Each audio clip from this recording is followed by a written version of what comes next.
Rotasi klinis ilmu penyakit saraf, neurologi. Untuk semester 9 Fakultas Kedokteran.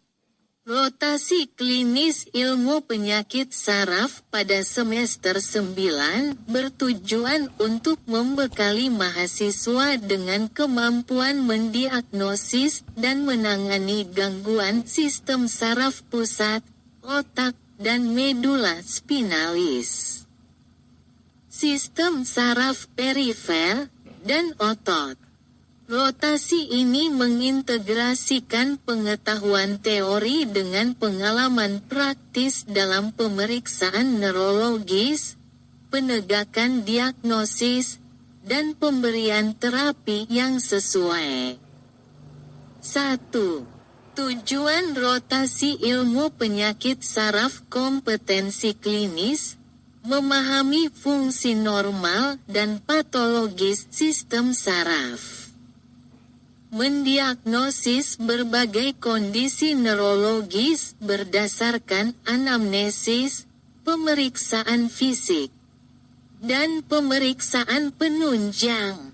Memberikan terapi awal untuk gangguan neurologis, termasuk manajemen darurat seperti stroke atau status epileptikus. Kompetensi prosedural. Melakukan pemeriksaan neurologis lengkap. Menginterpretasikan hasil pemeriksaan penunjang, seperti CT scan, MRI, dan elektroensefalografi, EEG. Komunikasi dan kolaborasi. Membangun hubungan baik dengan pasien yang mengalami gangguan saraf yang mungkin sulit berkomunikasi. Bekerja sama dengan tim multidisiplin seperti fisioterapis, psikiater, dan dokter rehabilitasi medik. 2. Struktur pembelajaran dan aktivitas harian rotasi klinis ilmu penyakit saraf berlangsung di berbagai unit layanan kesehatan seperti ruang rawat inap, poliklinik, ruang gawat darurat, dan ruang perawatan intensif. A. Poliklinik neurologi kegiatan, evaluasi pasien dengan keluhan seperti sakit kepala kronis, kelemahan anggota tubuh, atau gangguan sensorik. Konsultasi pasien rawat jalan dengan penyakit neurologis kronis, seperti epilepsi atau Parkinson. Tujuan memahami proses diagnosis dan pengelolaan pasien neurologis secara elektif. B. Ruang rawat inap kegiatan, pemantauan pasien dengan gangguan neurologis akut, seperti stroke iskemik, infeksi sistem saraf pusat, ensefalitis, atau sindrom Guillain-Barré. Diskusi rencana terapi dengan tim dokter spesialis dan pengawasan perbaikan kondisi pasien. Tujuan, mahasiswa mempelajari perjalanan klinis penyakit neurologis dari fase akut hingga perbaikan. C.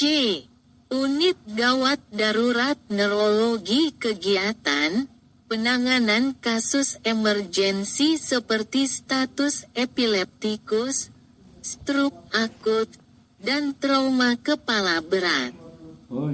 Menentukan kebutuhan rujukan untuk pemeriksaan lanjutan seperti CT scan kepala atau MRI.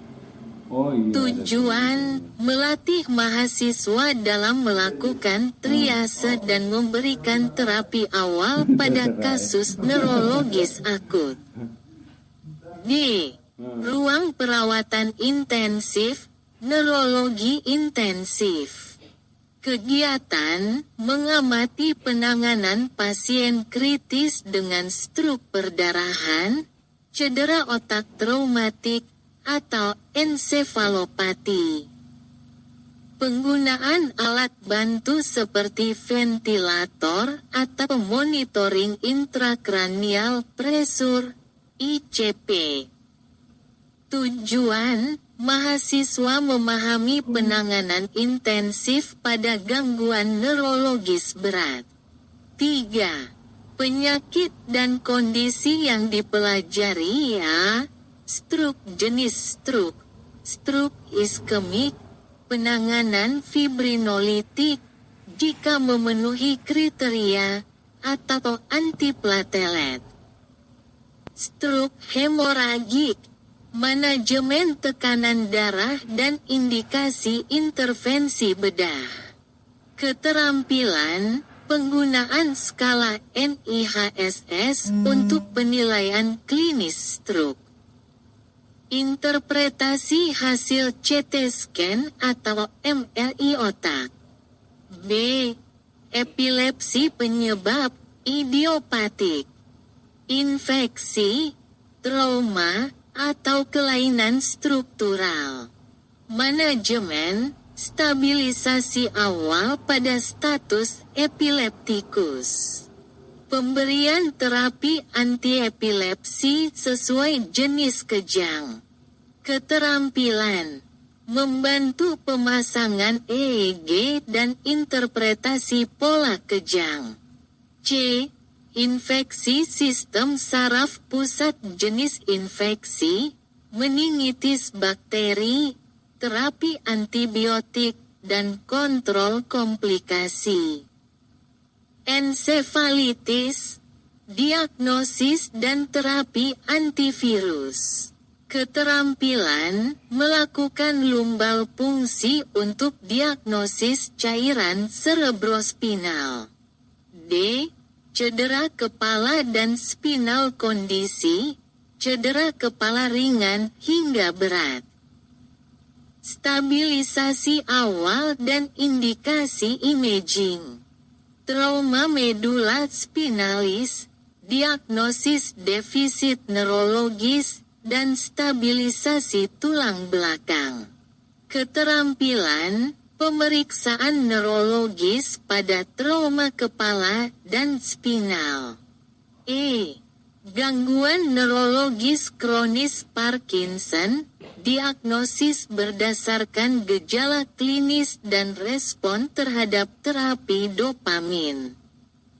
Manajemen dengan levodopa dan rehabilitasi.